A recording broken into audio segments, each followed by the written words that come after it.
Elle a dansé pour les plus grandes, Madonna à Quincy Jones, mais n'en a jamais oublié ses racines pour autant. Les Mureaux en banlieue parisienne, après avoir mis en scène les blessures de Nina Simone et célébré les figures de la cause noire, elle propose son nouveau spectacle, Les Ombres, une pièce qui retrace le parcours d'immigrés africains. La danseuse et chorégraphe Antoinette Gomis est l'invitée de ce nouveau numéro de À l'affiche. Bienvenue à tous et bonjour Antoinette Gomis. Bonjour. Merci beaucoup d'être avec nous. Merci de m'avoir. Je le disais, votre discipline, le hip-hop, vous a emmené très haut. Vous avez un parcours assez inouï. On va le regarder ensemble dans cette émission. Et pourtant, vous semblez garder la tête froide. Bah, j'essaye de garder les pieds sur terre et de ne pas oublier les valeurs qu'on m'a inculquées quand j'étais plus jeune et de transmettre au mieux ces belles valeurs aux plus jeunes. Donc oui, je pense que je garde la tête froide. Vous allez nous raconter justement l'importance de la transmission aussi dans votre parcours. Mais on revient un peu en arrière. Vous découvrez le hip-hop aux Mureaux, la ville de banlieue parisienne où vous avez grandi. En 2001, vous créez votre propre compagnie, les Funky Ladies. 5 ans plus tard, vous décidez de faire de la danse votre métier. C'est d'ailleurs, je crois, dans la comédie musicale Kirikou Oui. que vous commencez. Mais avant, j'ai trouvé ça très touchant. Vous dites que vous demandez l'autorisation à votre maman. Qu'est-ce qu'elle vous répond? Alors, oui, parce que j'étais en études de cinéma à la fac et j'avais passé cette audition-là pour la comédie musicale Kirikou. C'était vraiment ma première expérience dans le milieu, on va dire, commercial. Et oui, avant de partir dans cette grande aventure qui était très inconnue pour moi, je demande l'autorisation à ma mère, même si je suis majeure, vaccinée, je suis adulte. Mais j'avais besoin de sa bénédiction quand même pour pouvoir le faire bien et sereinement. Donc je lui demande et elle me dit cette fameuse phrase de je t'interdis rien, tu danses depuis toute petite, mais n'oublie pas que pendant que tu feras des pas de bourrée, ton père se lèvera tous les matins à 5 heures pour aller travailler à l'usine. Donc, et de là, je comprends que c'est une chance, en fait, qu'elle me laisse la chance de vivre de ma passion. Et j'ai pas arrêté de faire des pas de bourrée.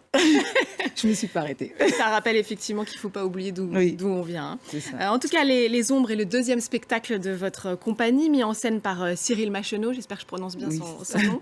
Le spectacle mêle hip-hop, breakdance, danse traditionnelle africaine et même langue des signes. On va en parler dans quelques instants, mais on regarde ce que ça donne en images.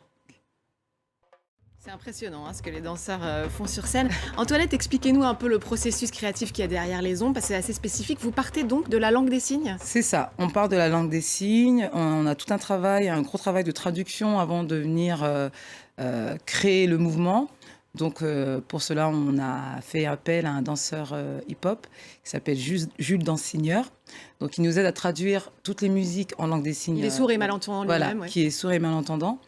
Et qui est aussi un très bon danseur hip-hop. Donc, il nous aide à traduire toutes les musiques en langue des signes. Ensuite, il y a un choix, si on décide de faire de la langue des signes pure, si on décide de seulement prendre un seul mot, un seul signe, et de l'étirer jusqu'à ce qu'on puisse plus voir le signe, parce qu'on va le mêler aux différents styles de danse. La chorégraphie et la danse intervient dans le spectacle. Alors, c'est aussi extraordinairement inclusif de faire venir la langue des signes. Vous dites vouloir favoriser le vivre ensemble. C'est ça. D'exclure le moins de personnes. Donc, oui, on essaie de valoriser le vivre ensemble et c'est des valeurs qui nous comportent. Qui vous tiennent à cœur. Qui nous tiennent vraiment à cœur dans la compagnie. Oui. Et alors, Les Ombres, c'est aussi un hommage à votre père. Vous en parliez au début de l'émission. Et à travers lui, aux immigrés africains, vous racontez l'exil de votre père qui l'a mené de son village natal en Guinée-Bissau à la France. Ce sont souvent des récits et des parcours, on parle d'inclusivité, qui ne sont pas assez racontés. Ça aussi, ça vous tenait à cœur? C'est aussi raconté d'une manière qui fait assez peur. Donc, comme on peut voir à la télé, c'est très violent, surtout pour des personnes qui n'ont pas toutes les informations sur ces conditions de voyage, le pourquoi ces personnes quittent leur pays. Et nous, on avait envie de raconter, rendre hommage à toutes ces personnes qui prennent le courage de quitter leur pays pour X, Y raisons, et surtout pour un avenir espéré. Pour leur enfant, en fait. Donc moi, je rends hommage à mon père qui rêvait d'un avenir magnifique pour moi et mes autres frères et sœurs. Et on avait vraiment envie de parler surtout de ces conditions de voyage qui paraissent ordinaires, mais qui sont extraordinaires, dignes d'un film hollywoodien, parce que c'est vraiment fou ce qu'ils vivent. Et dès qu'ils arrivent, eh ben, je pense que parfois on les accueille pas de la bonne manière. On a peur. Il y a quelques craintes aussi posées par ces mots qui sont très violents. Je pense qu'ils sont très violents, comme les sans-papiers, immigrés, alors que nous, on a envie de... Moi, je les appelle les voyageurs. Vous voulez qu'on change un peu voilà, de regard, on est justement. tous voyageurs, même le fait de déménager d'un département à un autre, de partir de la France pour aller travailler aux États-Unis. Bah, on voyage quand même, on quitte nos habitudes. Et c'est la même chose pour eux. Donc, Alors en c'est tout des cas, voyageurs. vous étiez déjà dans cette idée de porter des histoires et des personnages qui vous tiennent à cœur dans votre précédent spectacle, Images, qui s'intéressait lui à la figure de Nina Simone. On va tout de suite regarder des images de ce spectacle qui a eu plus de 80 dates à travers le monde et a été salué par le prestigieux New York Times. Présenter ce spectacle comme un hommage à la femme au travers de Nina Simone. Pourquoi avoir choisi Nina Simone ? Alors, Nina Simone, c'est une femme juste extraordinaire, super forte, très, très, très, très forte. J'ai du mal à parler d'elle au passé, parce que pour moi, comme on dit, on continue c'est toutes ces personnes qui partent, quand on continue à parler d'elle, c'est qu'elles sont encore en vie. Et parce que pour tout son combat qu'elle a fait pour les droits civiques aux États-Unis, pour sa musique et tous ses messages. Et oui, je choisis cette femme qui me ressemble. Je me retrouve par son combat, par l'acceptation de soi. Moi, quand j'étais plus jeune, c'était un peu...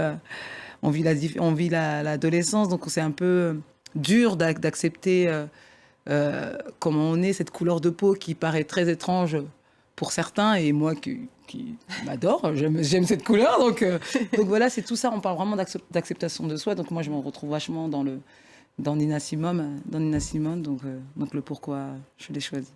Et puis alors c'est très beau comme symbole puisque cette pièce Images a une deuxième vie avec votre association les Funky Ladies Crew.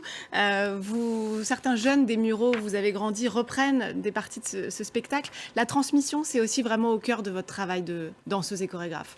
Oui, la transmission, c'est très important pour moi parce que, comme je disais juste avant, moi j'ai eu la chance d'avoir des personnes qui nous ont accompagnés avec le groupe Funky Ladies quand on était plus jeunes à nous épanouir, à vraiment vivre cette culture hip-hop, à avoir accès à différents spectacles en dehors de notre ville. Et ils m'ont donné cet amour aussi de transmettre, d'être avec des jeunes et de leur donner des étoiles dans les yeux. Donc du coup, on décide de transmettre nos pièces pour créer vraiment un répertoire tel le lac des cygnes. Parce qu'en hip-hop, on n'a pas l'habitude de garder les pièces. On joue les pièces et ensuite on passe à autre chose. Et moi, j'ai pas envie que mes pièces meurent.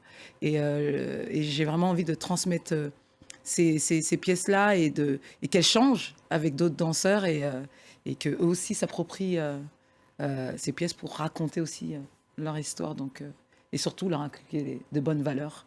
Oui, et leur donner l'idée qu'ils peuvent, ils peuvent faire de grandes choses. C'est ça, oui. L'excellence, toujours.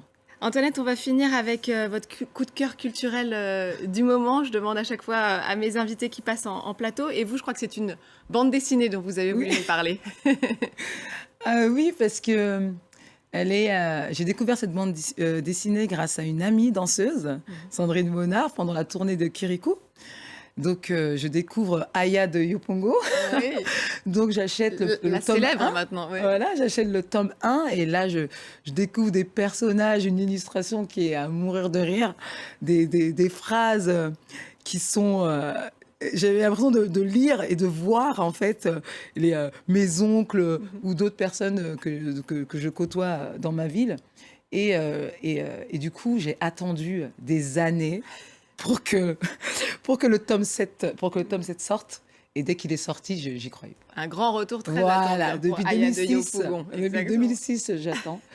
Et là, j'ai couru Et je suis partie acheter Trouvé en librairie. le tome 7. Eh ben, merci beaucoup, Antoinette Gomis, pour ce Merci coup de à cœur et bien sûr d'être venue nous parler de ce nouveau spectacle, Les Ombres. Je rappelle quelques dates, les 8 et 9 décembre à Annecy et puis le 10 décembre à Bagneux dans le cadre du festival Calypso. On va donc se quitter avec des images du 7e volume de l'excellente BD créée par Marguerite Avoué et illustrée par Clément Oubrerie, Aya de Yopougon. Merci à tous de nous avoir suivis. À l'affiche, ça se passe aussi sur notre site internet et tous nos réseaux sociaux. Et quant à moi, je vous dis à très vite.